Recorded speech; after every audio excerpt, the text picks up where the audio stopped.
한번 수업 이어가지고 계속 진행을 해보도록 하겠습니다. 동백꽃 했었죠. 동백꽃 했는데 그 페이지 이어서 위기 부분부터 한번 시작을 해볼까 합니다. 다음 날부터 점순이는 사람들의 눈을 피해 나의 닭들을 괴롭힌다. 나는 점순이에게 당하는 것이 분하기는 하였지만 어쩔 도리가 없다. 그러다가 닭에게 고추장을 먹이면 기운이 뻗친다는 말을 듣고 자신의 수탉에게 고추장을 먹여보기도 한다. 하지만 덩치 큰 점순이의 수탉을 당해내지 못하고 오히려 자신의 수탉만 큰 탈이 나게 된다.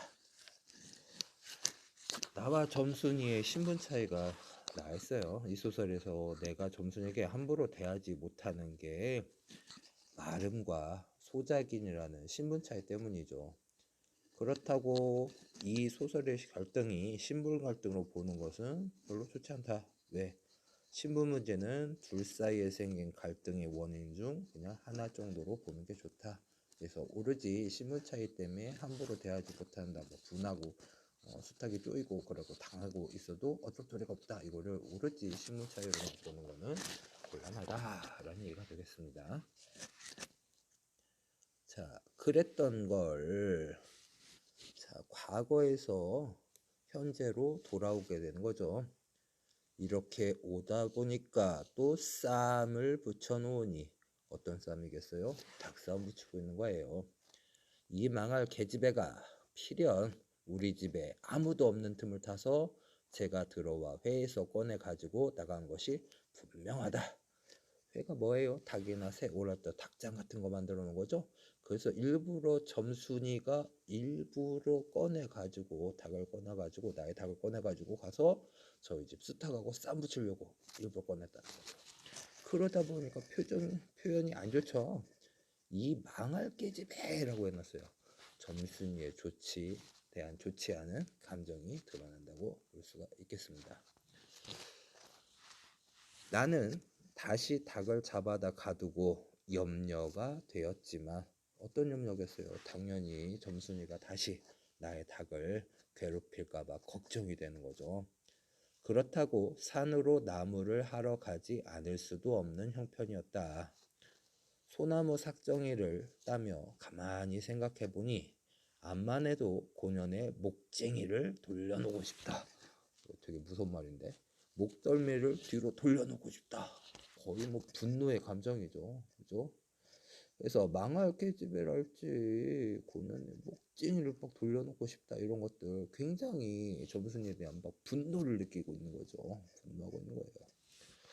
거즈밤 거의 반쯤 집에 다 내려와서 나는 호들기 소리를 듣고 발이 딱 멈추었다. 산기슭에 널려있는 굵은 바위돌 틈에 노란 동백꽃이 소보록하니 깔려있다. 자, 굵은 바위돌 틈에 노란 동백이 소보록하니 깔려있다. 향토적 분위기라고 하죠. 시골 냄새나는, 고향 냄새나는 분위기가 보여지고 있는 거예요. 그 틈에 끼어 앉아서 점순이가 청승맞게 쓰리 호들기 풀피리를 불고 있는 거예요. 그보다 더 놀란 것은 그 앞에서 또 푸드덕 푸드덕 하고 들리는 닭의 뱃소리다. 닭쌈 아니나 다를까 점순이 또 꺼내가고 닭쌈 시키고 있네요. 필연코 이연년이 누가요? 점순이가 나의 약을 올리느라고 또 닭을 집어내다가 내가 내려올 길목에다 쌈을 시켜놓고 저는 그 앞에서 앉아서 호들기를 불고 있었음에 틀림없으리라.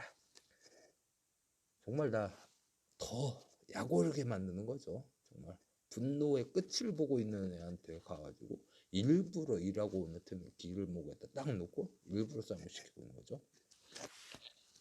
나는 약이 오를 대로 다 올라서 두 눈에서 불과 함께 눈물이 팍 쏟아졌다. 남자는 울지 않는다고 하는데 몹시 화가 나고 너무 약이 오른 거죠. 그래서 눈물이 쏟아질 정도로 화가 났어요. 분노하고 있는 거예요. 나무지게도 놓을 새 없이 그대로 내동댕이 치고는 나무지게도 놓을 새 없이 그대로 내서 어때요?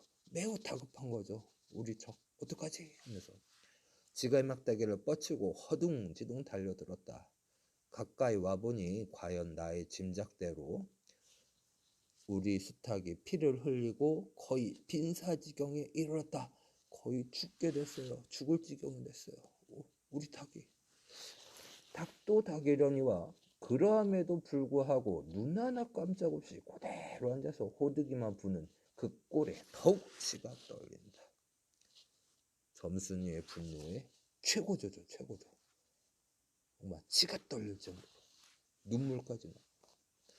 동네에서도 소문이 났거니와 나도 한때는 걱실걱실히 매우 시원스럽게 일도 잘하고 성질도 좋고 성격도 좋고 일 잘하고 얼굴 예쁜 계집애인 줄 알았더니 이거 뭐의 표현이죠? 점순이에 대해 내가 기존에는 과거에는 좋은 감정을 가지고 있었던 거죠. 시방 보니까 아이고 전라도 사람 아주 익숙하죠. 지금 보니까 그 눈깔이 꼭 여우 새끼 같다. 점순이에 대한 반감이 절정이죠. 그죠? 여우 새끼 같아요. 꼭 점순이 보니까 이쁘고 일도 잘하고 성격도 좋은 줄 알았더니 아유 저는 보니까 여우 새끼 같다. 나는 대뜸 달려들어서 나도 모르는 사이에 큰 수탉을 담내로 때려 뻗다. 점순이네 수탉이겠죠. 점순이네 수탉을 갖다가 한 번에 팍 때려버린 거죠. 닭은 푹 엎어진 채 다리 하나 꼼짝 못하고 죽어버렸다. 어머나 갈등의 최고조네요. 그죠? 갈등의 최고조죠. 그죠? 이것 때문에 어떻게 보면 사건이 샥 바뀌는 전환의 계기가 되기도 하는 거죠. 그리고 나는 멍하니 섰다가 점순이가 매섭게 눈을 홀뜨고 닥치는 바람에 뒤로 벌렁 다 자빠졌다. 이놈아, 너 왜 남의 닭을 때려 죽이니? 그럼 어때? 하고 일어서다가 뭐 이 자식아, 너 집 닭인데. 뭐 이 자식아, 이거 누가 한 말이야? 점순이가 한 말이죠. 뭐 이 자식아, 너 집 닭인데. 점순이네 집은 분명히 마른의 집이었어요. 하고 복장을 떠매는 바람에 다시 벌렁 자빠졌다. 그리고 나서 가만히 생각을 하니 분하기도 하고 무안하기도 하고 또 한편 일을 저질렀으니 인젠 땅이 떨어지고 우리 집은요 점순이 집한테 땅 빌려가지고 중간관리 해가지고 그거 얻어서 농사짓고 생계를 유지하고 했는데 큰일 났다. 땅도 떨어지고 내쫓기고 해야 될는지도 모른다. 정신이 확 뜨이죠. 그죠? 현실을 깨닫게 되는 거죠. 자, 밑에 볼까요? 점순내 뭐를 지금 때려 죽이고 당황해서 우는 거예요? 수탉을 때려 죽이고 우는 거죠. 그죠? 그 다음에 그 밑에 보면 심술변한데요. 점순이가 닭싸움 시키고 호두기 부는 모습 보니까 분하고 막 억울하고 점순이네 수탉 때려 죽이고 점순이에 밀려 넘어져서 걱정 한편으로 또 두려움이 있는 거죠. 그리고 닭싸움은 나와 점순이의 갈등을 구체적으로 보여주는 계기가 되고요. 내와 점순이가 화해하는 계기를 마련해 주기도 하지요.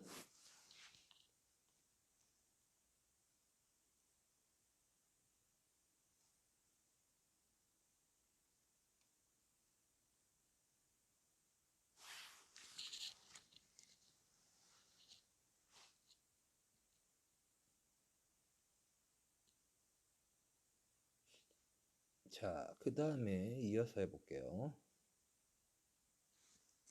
아문당 갑니다. 아문당.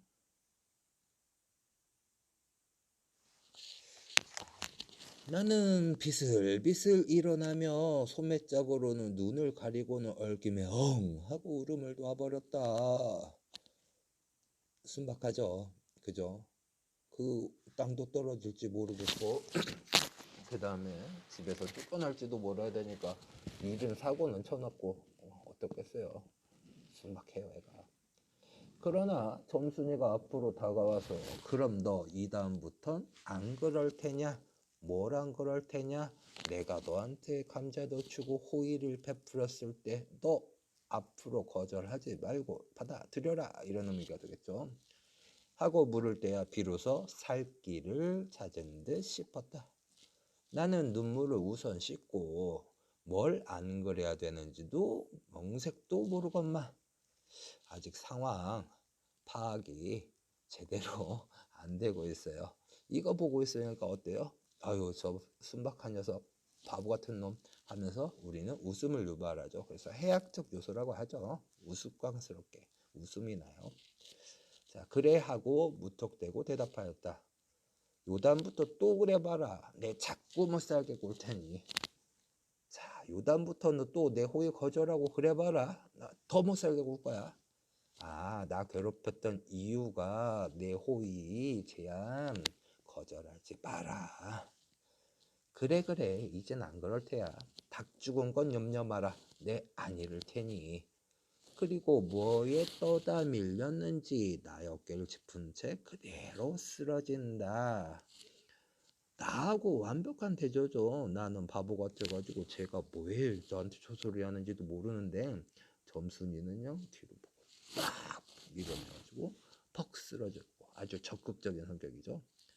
그 바람에 나의 몸뚱이도 겹쳐져 쓰러지며 한참 피어 터들어진 노란 동백꽃 속으로 폭 파묻혀 버렸다. 알싸한 그리고 향긋한 그 냄새에 나는 땅이 꺼진 듯이 온 정신이 고만 아찔하였다. 알싸한 향긋한 냄새 때문에 오로지 그것만 그 이유가 돼서 정신이 아찔했을까요? 아니에요. 단순히 동백꽃 향기 때문만은 아니겠죠. 너 말 마라. 어떤 말 하라. 동백꽃 속으로 나 쓰러뜨렸다는 사실 말하지 마라. 그래. 조금 있더니 6월에서 점순아 인연이 바느질 하지 말고 어디 갔어? 누가 부르는 거예요? 점순이 엄마가 점순이 찾고 있는 거예요. 하고 어딜 갔나 온 듯 싶은 그 어머니가 역정이 화가 몹시도 대단히 났다. 점순이가 겁을 잔뜩 집어먹고 꽃밑을 살금살금 기어서 산 아래로 내려간 다음 나는 바위를 끼고 엉금엉금 기어서 산 위로 집 빼지 않을 수 없었다. 왜요? 사람들한테 들키면 안 돼요. 결말소 주제 봅시다. 점순이에게 무엇을 속으로? 동백꽃 속으로, 그죠? 동백꽃 속으로 떠밀면서 정신 아득해졌어요. 자, 그 다음에 점순이의 갈등 해결 부분을 보면요. 점순이에게 떠밀려 동백꽃을 파묻히고 나와 점순이 화해하고 갈등 해소가 되는 부분이 보였죠. 동백꽃은 향토적이고 토속적 분위기를 만들어내고요. 나와 점순이 사이에 생겨난 뭐의 감정을 감각적으로 표현할까요? 사랑의 감정을 감각적으로 표현하는 것이겠죠. 자, 오늘 과제는 조금 많네요. 35쪽 9번부터 16번까지 문제를 풀어보시면 되겠습니다. 수고하셨습니다.